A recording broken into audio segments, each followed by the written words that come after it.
Shalom. Alors, on va parler un peu des lois de Chol HaMoed, donc ce qui est appelé communément les demi-fêtes, donc qui sont les jours entre les premières fêtes de Pessah et les dernières fêtes de Pessah, ainsi que Sukkot, donc entre le premier jour et le 8e jour. Dans la Torah, ils sont appelés Mikra et Kodesh. La Gemara dans Chagiga parle de ces jours-là et elle explique qu'il y a certaines mélachot qui sont interdites ces jours-là et d'autres mélachot qui sont permises à un degré moindre que les Yom Tov. On sait que la différence entre Yom Tov et Shabbat, c'est que tout ce qui concerne l'alimentation, il y a certaines permissions par rapport à Yom Tov qui n'existent pas pendant Shabbat. Et Chol HaMoed, donc, c'est des jours qui sont encore moins stricts, mais il y a quand même un interdit de faire des mélachot. D'après le Shulchan Aruch, ces interdits-là sont midei Rabbanan, donc juste interdits par nos sages. Donc on va parler d'abord un peu de l'état d'esprit de ces jours-là. Pourquoi nos sages ont interdit certaines mélachot, certains travaux pendant ces jours-là? Tout simplement pour qu'on puisse se rapprocher d'Hachem, puisque c'est des jours qui ont été appelés saints, donc ils ont aussi une importance dans la fête, bien sûr. Et Chachamim ont voulu décharger la personne de certains travaux afin qu'il puisse se consacrer à se rapprocher de son Créateur. D'ailleurs, pour montrer l'importance de ces jours-là, on va rapporter un Talmud de Jérusalem dans Moed Katan, où il est rapporté au nom de Rav Abba bar Mamal, qui disait « Si seulement quelqu'un pouvait se joindre à moi, j'aurais levé l'interdit de faire des mélachot pendant Chol HaMoed, car, comme on vient de l'expliquer, la raison de cet interdit est de donner plus de temps à la personne pour se rapprocher d'Akadosh Baruch Hu, de son Créateur. Et le problème, c'est que les gens, au lieu d'utiliser ce temps-là, ce moment-là, pour se réjouir et étudier la Torah, ils perdent leur temps dans la légèreté et la moquerie. Donc par conséquent, il est très important dans ces jours-là de prévoir un moment pour étudier la Torah et de cette manière-là, se rapprocher des paroles d'Akadosh Baruch Hu. De même, la mitzvah de se réjouir pendant les fêtes, elle s'applique aussi tout à fait à ces jours-là de Chol HaMoed. Donc il faudra faire attention à mettre des habits propres, de beaux vêtements pour l'honneur de la fête, ainsi que de faire des repas de fête. Ça veut dire consommer de la viande, du vin. Même certains disent qu'il vaut mieux faire 2 fois par jour motzi, une fois le matin et une fois le soir. Pour les femmes, la joie de la fête, on sait qu'il s'agit de vêtements et de bijoux. Donc toutes ces choses-là sont à respecter aussi pour cette partie-là de la fête. Et maintenant, on va parler de ce qui touche aux travaux interdits, à toutes les mélachot. On va montrer quelles sont les différences entre Yom Tov et Chol HaMoed. On va un peu s'étaler pour expliquer qu'est-ce qui sera permis, qu'est-ce qui sera interdit ces jours-là. Donc comme nous avons dit, l'interdit de faire des mélachot pendant ces jours-là, il est midei Rabbanan. C'est une marloquette dans les premiers décisionnaires, les Rishonim. Le Shulchan Aruch tranche que c'est midei Rabbanan. Donc on va commencer déjà par les lois qui parlent de portée. Donc d'un domaine à l'autre. On sait que pendant Shabbat c'est interdit, pendant Yom Tov c'est permis parce que Chachamim ils l'ont permis par rapport à tout ce qui touche l'alimentation, que j'ai le droit de porter mon repas, donc ils n'ont pas fait de distinction, ils l'ont permis de porter tous les objets. Ces lois-là ne s'appliquent pas à Chol HaMoed, ainsi que les lois de sortir du périmètre de la ville, tout cela, ça n'existe pas à Chol HaMoed. Un autre principe aussi qu'il y a à Chol HaMoed, c'est tout ce qui concerne le risque de perte et de dégâts. Donc, s'il y a un risque à travers le fait que je m'abstienne de faire un certain travail pendant le Chol HaMoed, cela va m'occasionner des pertes financières, même modestes, j'ai le droit de faire le travail en question du moment qu'il n'occasionne pas une grande fatigue. Et on va détailler. Donc déjà, tous les travaux qui sont d'intérêt public, comme par exemple réparer une route pour la sécurité des utilisateurs. J'aurai le droit de faire ces travaux même par le biais d'un professionnel. Même s'ils nécessitent beaucoup d'efforts, à condition que bien sûr ce soient des travaux qui ne peuvent pas attendre la fin de la fête. Donc par conséquent, j'en déduis aussi qu'il est permis de réparer par exemple les autobus, les trains, les taxis, donc tout ce qui est d'intérêt public. De même, les camions qui vont transporter les aliments qui sont nécessaires à la fête, j'ai le droit de les réparer même dans un garage professionnel pendant la fête. La personne qui effectue ces travaux-là pourra aussi recevoir un salaire. pour ces réparations. Par contre, lorsqu'il s'agit de mon véhicule privé, je n'aurai pas le droit de le faire réparer par un professionnel, même s'il va m'aider à transporter les aliments dont j'ai besoin pour la fête. Par contre, si c'est juste un travail d'amateur, une petite réparation que je peux faire moi-même, cela sera autorisé, même s'il s'agit juste d'effectuer une sortie en famille, par exemple. Nettoyer mon véhicule, du moment que ça n'occasionne pas une fatigue particulière, cela sera autorisé aussi. Donc, on a dit qu'il y a une loi spéciale ce qui concerne l'alimentation pendant Yom Tov. C'est le cas aussi pour Chol HaMoed. Donc, de la même manière, si j'ai besoin de réparer, par exemple, mon four ou mon réfrigérateur, afin que je puisse cuisiner et conserver mes aliments qui sont nécessaires à la fête, je pourrais employer un professionnel pour effectuer ces réparations-là. Par contre, si mon four était cassé depuis une semaine avant la fête, disons, et j'ai laissé traîner les choses, en pensant que je vais avoir plus de temps pendant la fête pour le faire réparer, je n'aurai pas le droit de le faire réparer dans la fête, parce que j'avais la possibilité de m'y prendre avant. Lorsqu'on a permis tous les travaux d'intérêt public, donc c'est quelque chose qui concerne directement le public, donc par exemple pour sa sécurité, comme on l'a expliqué. Si c'est quelque chose qui concerne une mitzvah, alors là, je n'ai pas le droit de faire effectuer le travail par un professionnel. Par exemple, j'ai une brit mila qui tombe pendant Chol HaMoed. Est-ce que je vais avoir le droit de faire confectionner par un couturier un habit pour le bébé, donc sur lequel on va faire la brit mila?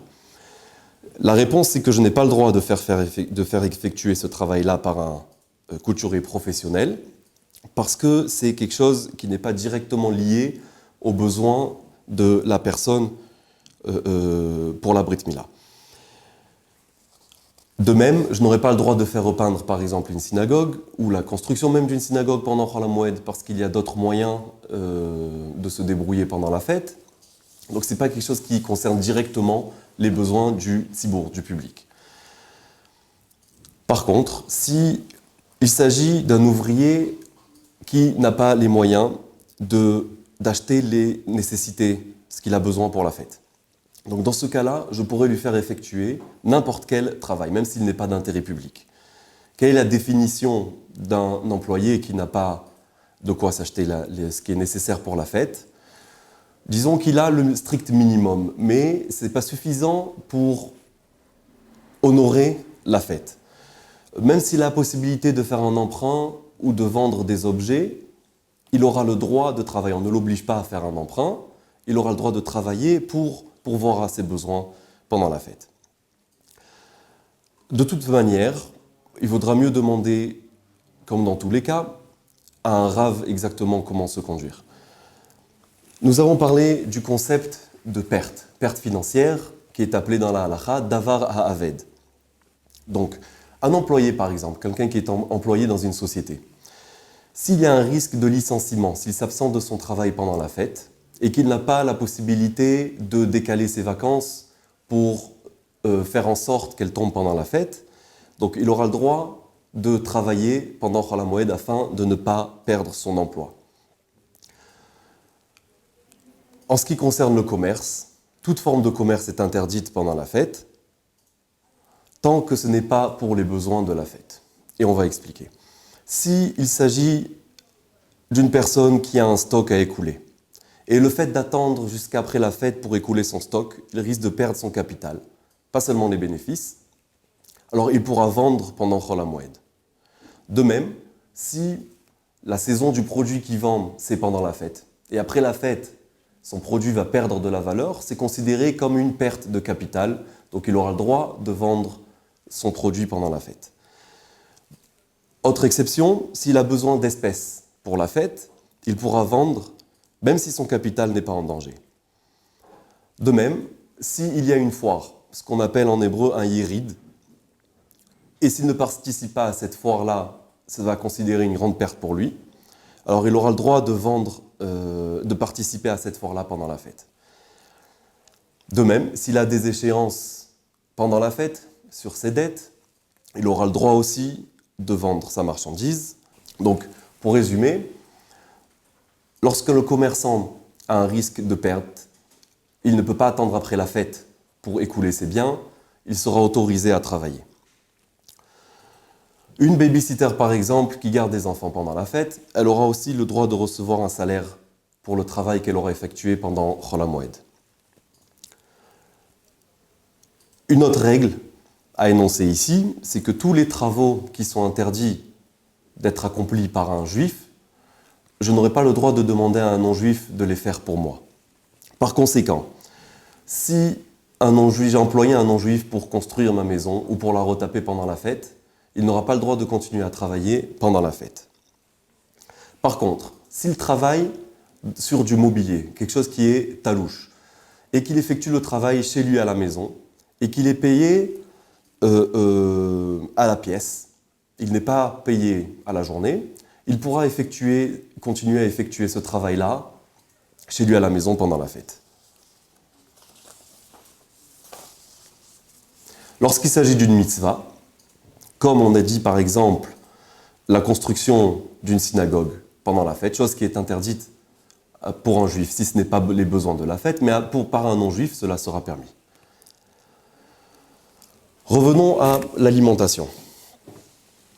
Donc nous avons dit que tout ce qui est en rapport avec l'alimentation est permis pendant Chol HaMoed. Même un professionnel pourra accomplir ce travail-là. Est-ce que j'ai le droit de faire des conserves de légumes pendant la fête ? Alors ça dépend. Si je peux en profiter déjà pendant la fête, j'aurai le droit. S'il y a un risque que les légumes s'abîment si j'attends après la fête, alors là aussi j'ai le droit de faire des conserves. Sinon, cela sera interdit. Prélever la dîme, trouma et maaser, donc sur les fruits et légumes, malgré le fait que c'est interdit pendant Yom Tov, Chol HaMoed, c'est permis. Les commerces de proximité ou makolet, s'ils vendent aussi des denrées non périssables, alors il sera permis d'ouvrir le magasin de manière discrète, par exemple ouvrir une porte qui donne sur le côté de la rue, afin que les gens qui ont besoin de denrées pour la fête pourront s'y approvisionner, mais il n'aura pas le droit d'ouvrir une porte qui donne directement sur la rue pour pas que les gens croient que tout simplement il fait du commerce pendant la fête. Bien sûr, si c'est un magasin qui vend que des produits frais, les gens comprendront qu'il vend uniquement pour la fête et il aura le droit d'ouvrir même la porte qui donne directement sur le domaine public. Arroser des plantes, cela sera permis uniquement avec des arroseurs automatiques ou semi-automatiques. Mais aller prendre de l'eau avec un arrosoir et les arroser, c'est considéré comme une fatigue non nécessaire et je n'aurai pas le droit de le faire pendant la fête. À présent, parlons de ce qui concerne la coupe de cheveux et tailler sa barbe pendant la fête. Donc pour les hommes, il est interdit de se tailler la barbe ou de se couper les cheveux, que ce soit de la tête, que ce soit du corps. Même s'il n'a pas eu le temps avant la fête, il n'aura pas le droit de le faire pendant la fête. Il en sera de même pour le Moël qui a une Brit Mila pendant la fête, ainsi que pour le père de l'enfant. Ils n'ont pas le droit d'aller chez le coiffeur ou de se couper les cheveux pendant la fête. Même une personne qui a l'habitude de se tailler la barbe tous les 2 ou 3 jours, et il l'a fait la veille de la fête, il n'aura pas le droit de se couper les cheveux ou de se tailler la barbe pendant la fête, même s'il s'agit juste de se rafraîchir un petit peu. Tailler la moustache par contre, il aura le droit, même si ça ne le dérange pas, pour manger. Les femmes aussi, pour les femmes aussi, il est interdit de se couper les cheveux. Par contre, pour tout le reste du corps, ce sera permis. En ce qui concerne se maquiller, se parfumer, il n'y a aucun problème, elles pourront le faire. Comme à l'ordinaire, qui de plus est que c'est considéré comme un besoin de la fête. Une personne qui était en voyage, dans un endroit inhabité les jours d'avant la fête, même s'il est rentré juste avant la fête, mais qu'il n'a pas eu le temps de se couper les cheveux, dans ce cas-là, on fait exception et il aura le droit de se couper les cheveux de manière discrète. Un endeuillé qui a perdu son père ou sa mère et les 30 jours, donc la période à laquelle il aura le droit, à la fin de cette période-là, il aura le droit de se couper les cheveux, et ça tombe donc pendant Chol HaMoed. Si cela dérange son entourage, il pourra le faire, il pourra se couper les cheveux donc pendant Chol HaMoed. De même, un enfant qui atteint ses 3 ans, pendant la fête, il aura le droit de faire ce qu'on appelle sa première coupe, la khalaké, pendant la fête. De même, un malade qui guérit pendant la fête et ses cheveux le dérangent, aussi il pourra se les couper.